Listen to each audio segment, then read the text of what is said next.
Hey guys, what's up? Just a quick update here. There's a lot of stuff going on, which I talked about in regards to contract disputes, because a lot of things are going to roll over into the coming months and outside of the period where contractually players and TV rights and teams and everything, it's all mixed into one basket. And we're already hearing in Switzerland, FC Sion is having issues and have released 8 players, including Djourou and Alex Song, and this is probably going to play out towards the rest of the league. What little news we've heard is going to probably start to happen throughout the rest of Europe and South America. And it's prevalent because, guys, there's no rules for this. There's no law. So clubs are pretty much making it up as they go along. And at some point, UEFA is going to have to step in and deal with this, because what's happening in Switzerland is just going to flood over to the Premier League. It's going to flood over to many other leagues, and it's just going to be an easier way to get rid of expenditure. So listen, guys, remember, if someone's contracted to a team until the end of May or till the end of June, and that date is passed, and the team is struggling for cash flow because they're not getting any gate receipts. We're hearing right now that the league is going to restart again in April the 30th. But again, that's not a restart date, guys. It's just a date for them to come back to the table and review. So don't get it twisted. Yeah, like the 3rd of April date. I always said to you guys, this is not a date where games are going to start to come back. It's only a date for them to review it. They reviewed it beforehand and have now extended it. So, guys, we could be without football for 2 or 3 months. But what that means is a lack of revenue for the teams. And I talked about Arsenal in regards to our deficits. And last year we had a loss. Yeah, it was a downturn for us. And the same could be applied this year because of the sheer amount of money that is going to be missed at the gates, at the concessions. And what that means is you're going to have to try to offload as much money as you can. So in regards to Aubameyang, we're now hearing that he's free to leave for 50 million.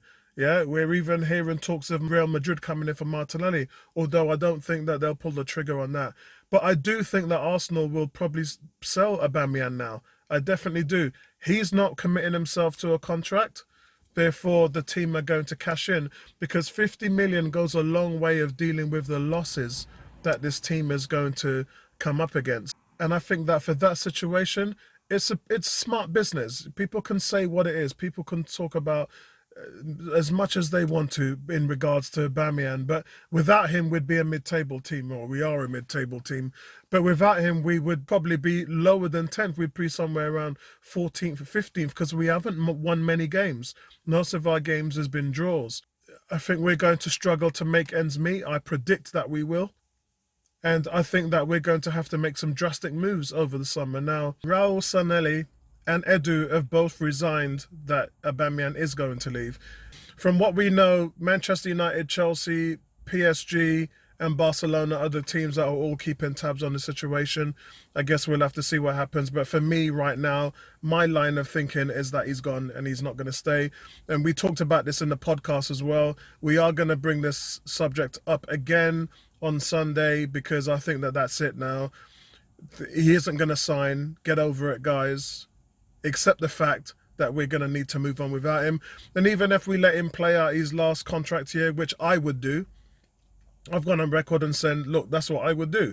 Because I don't see how you can get anywhere next season without a bona fide top goal scorer. All of the top teams have got one.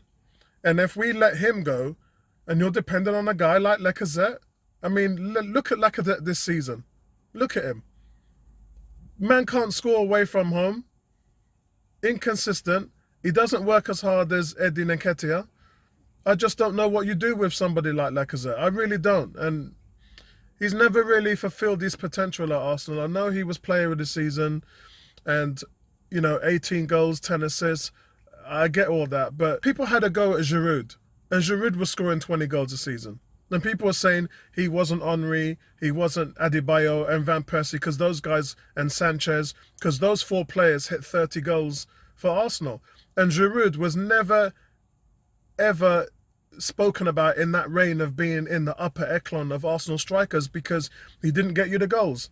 Thierry Henry came out and said, we will never win the league with somebody like him because he doesn't get you enough goals.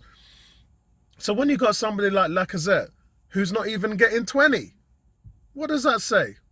Honestly, guys, what does that say?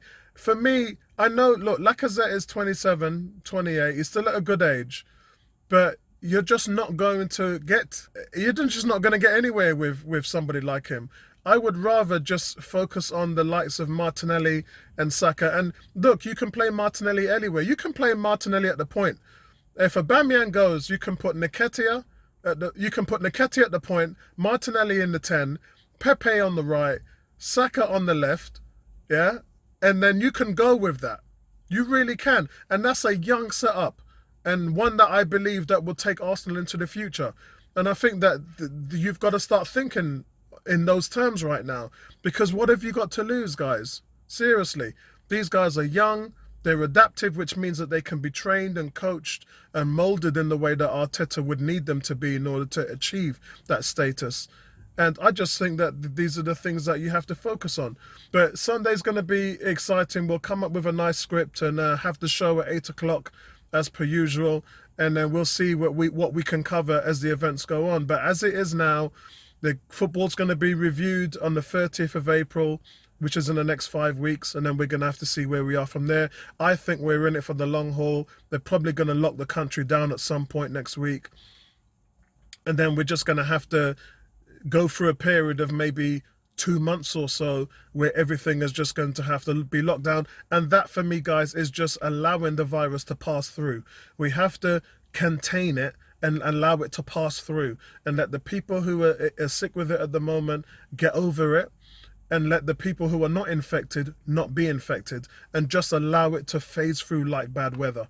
Yeah, that's the only way it will work, and then we'll come out of this at some point and we'll be okay. So listen, I'll speak to you guys later. Sunday podcast, 8 o'clock, and I'll see you all there. Right back at you. Peace out. Nice one, guys.